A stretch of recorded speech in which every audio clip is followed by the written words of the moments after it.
Pearl teachings, one of the things I've learned from it is there are different ways, there are algorithms embedded in each of us that kind of bring our prosperity to us.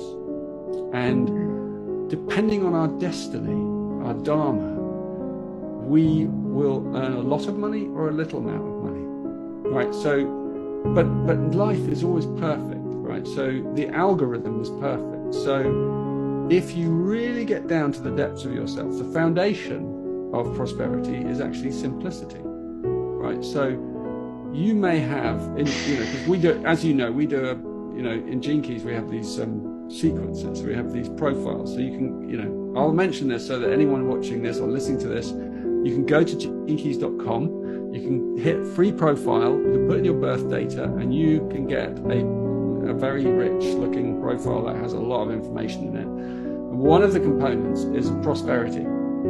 And it will tell you, you prosper best in a situation. And it will give you a lot of information called this pearl sequence. And in the middle of that pearl sequence is a little sphere called the pearl. And in there is one of 6 lines. There's a little activation. They're like, what does your prosperity look like? For you, truly fulfilled, what does your prosperity look like? And the first line is simplicity. So if you have a first line, pearl, then the algorithm for you is you're never going to need that much, because you are always going to be happier without that much. And in fact, if you were given a lot, you might get stressed. You'd be like, I don't know what to do. You'd be like, I can't. I want the simple life. I want to just live on the earth. My prosperity is in my garden, or it's with my dog, or it's with my wife. It's like, I don't need anything more. And if you got any more, you wouldn't know what to do with it. So that's one. Then line 2 is recognition. So your prosperity might be love. Another person. Like and recognition by another soul who totally loves you, who totally gets you, or lots of people that get you. It's different from like celebrity, and not talking about, it's like true soul recognition, like really fulfilling relationships. That might be your prosperity. In which case, also, you might attract some money, because you need the money to travel around to meet all these lovely people, but you're not going to need a fortune. And then line 3 is celebration, right? So if your algorithm is celebration, then you're going to need quite a lot of money, because you're going to have parties, you're going to share it round, you might need a Porsche, because you're here to celebrate life, but you don't want to just stack up Porsches. You want to like take people for a ride in the Porsche, and maybe help inspire others. So there are people who are here to celebrate material prosperity, if that's the algorithm. That's why it's tricky to go after one of these things, and it might not be your algorithm, right? The 4th one is charity. That happens to be mine, right? So the moment you get money, you just want to give it away because you want to see the look on someone's face when you give it away to someone who really needs it. So in my business, I give a significant amount of my revenue to grassroots organizations like refugee people who I know. I don't just give it to like some big nebulous thing. I give it to people I know, so I know the impact it has. I hear. Like we gave money this last, I think we gave about £8,000.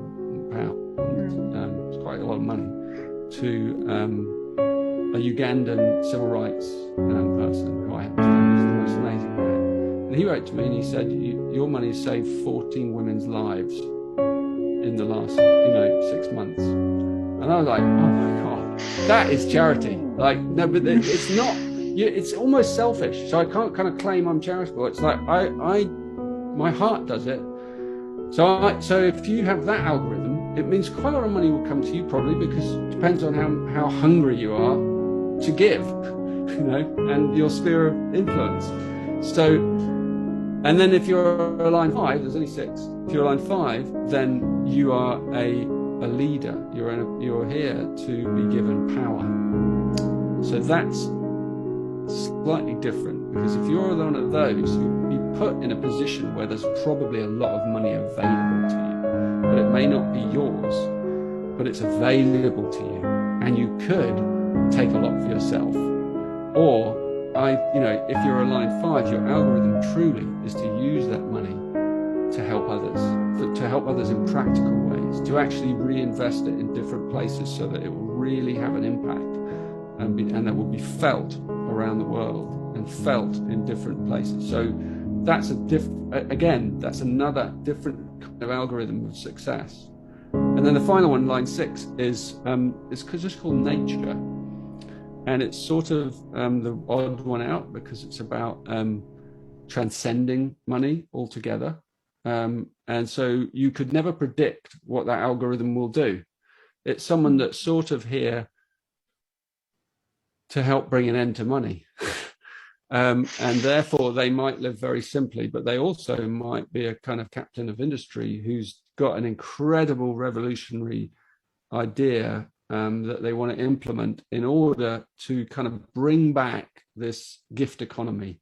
So you might take someone like an amazing man like Muhammad Yunus, who's won the Nobel Peace Prize several years ago for creating microfinance that helps so many women all across the African continent by little tiny loans. And then he himself didn't really make much money out of it because he didn't want to, and he lived very simply, still does, I believe.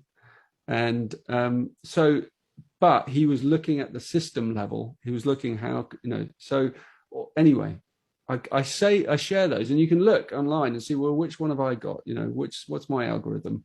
And it'll tell you kind of when you engage your heart in syntropy and you find your true vocation and you live that question, how can I be of the greatest service to the whole? That algorithm will kind of engage inside you, and it will deliver you exactly what you need for fulfillment. And that fulfillment will match your lifestyle. So the amount of money will match the lifestyle that you need.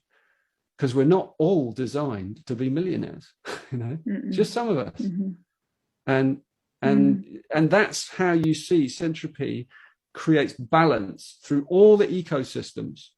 There are certain systems that kind of have to be maintained by, that flourish at different levels in hierarchical ways. But everything's interrelated. And the same in with us humans.